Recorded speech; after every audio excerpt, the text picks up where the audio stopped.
எதிர்க்கட்சிகள் தொடர்ந்து அமளியில் ஈடுபட்டு இருந்தா நாங்கள் வந்து விவாதமே இல்லாமல் எல்லா மசோதாக்களையும் நிறைவேற்றணும்னு கிரண் ரிஜிஜு பேசியிருக்காரு. ஸ்பெஷல் இன்டென்சிவ் ரிவிஷன் என்கிற பெயரில் தேர்தல் ஆணையம் சிறப்பு தீவிர வாக்காளர் பட்டியல் திருத்த நடவடிக்கையில் ஈடுபட்டு வருகிறது பீகாரிலே. அதில் ஏராளமான தில்லுமுள்ளு நடைபெறுவதாக தெரிகிறது.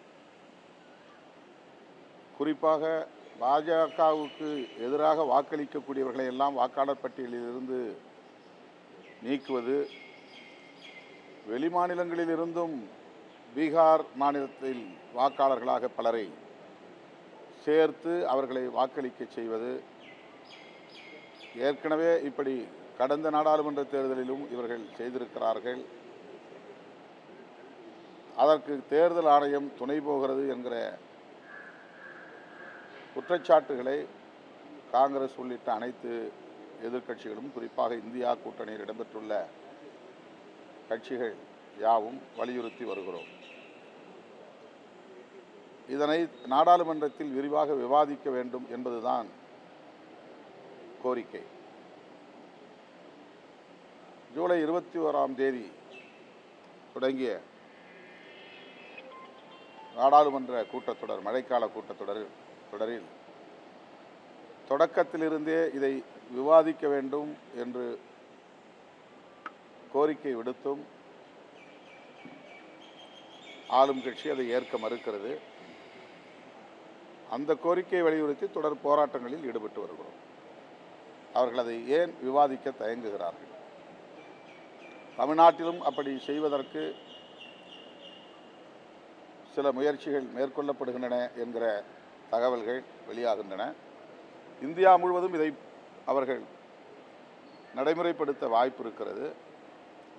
தேர்தல் ஆணையம் இப்படி ஒரு சார்பாக செயல்படுவது ஜனநாயக விரோதம். தேர்தல் ஆணையத்தின் மீதான நம்பகத்தன்மை இதனால் சிதறுகிறது. எனவே ஜனநாயகத்தை நம்பக்கூடியவர்களாக இருந்தால் ஆளும் கட்சியினர் தில்லுமுள்ளு ஏதும் இதில் நடக்கவில்லை என்று உறுதியாக அவர்கள் நம்பினால் விவாதத்திற்கு எடுத்துக்கொள்ள வேண்டும்.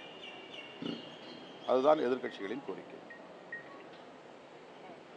கடந்த நாடாளுமன்ற தேர்தலில் சில தொகுதிகள் வந்து மோசடி நடைபெற்றிருக்கு, அதை வந்து ஆதரவத்தோடு நிரூபிப்போம் ராகுல் காந்தி சொல்லியிருக்காரு. அப்பயே வந்து எலெக்ஷன் கமிஷன் வந்து அவங்களுக்கு பாஜக ஆதரவாக இருந்திருக்கு. அதான் இப்போ நான் சொன்னேன்.